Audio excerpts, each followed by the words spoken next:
നോക്കി നിൽക്കാതെ ഒന്ന് ഇറക്കാൻ കൂടി ചന്ദ്ര. ഞാൻ ചായ കുടിച്ചിട്ട് വരാം. എന്ത് പണി പറഞ്ഞാലും അവന്റെ ഒടുക്കത്തെ ചായ കുടി. നീ എന്താ ചായ കുടിക്കാൻ വേണ്ടി മാത്രം ജനിച്ചോ? അതെ, കൂലിപ്പണിയെടുക്കാൻ വേറെ ആളെ നോക്കണം. ലോഡിങ് അൺലോഡിങ് ഒന്നും പറ്റില്ലെന്ന് ഞാൻ പണ്ടേ പറഞ്ഞിട്ടുള്ളതാ. പുറത്ത് വയറിങ്ങിന് പോയാലേ എനിക്ക് പോയിന്റിന് ക്യാഷാ. അന്നാ ഞാൻ തരുന്ന കാശല്ലേ?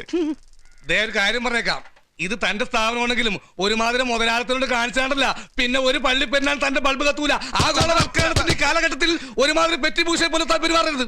എനിക്കിത് കിട്ടണം. ഇവിടെ ഇപ്പൊ നീ മുതലാളി, ഞാൻ നിന്റെ പണിക്കാരനല്ലേ?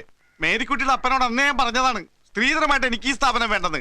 പണിയെടുക്കാത്തൊരു പണിക്കാരനും വേണ്ടാത്ത പണിയെടുത്ത് ഷോക്കടിക്കാൻ ഞാനും.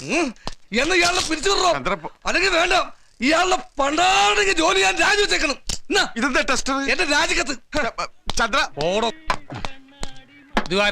ഹൈ വോൾട്ടേജിൽ ഒരു ചായ ഇപ്പൊ തരാം. ഇന്നലത്തെ പള്ളി പെരുന്നാൾ എങ്ങനെ ഉണ്ടായിരുന്നു ചന്ദ്ര? ഓ, സ്ത്രീകൾ പൊതുവെ കുറവായിരുന്നു.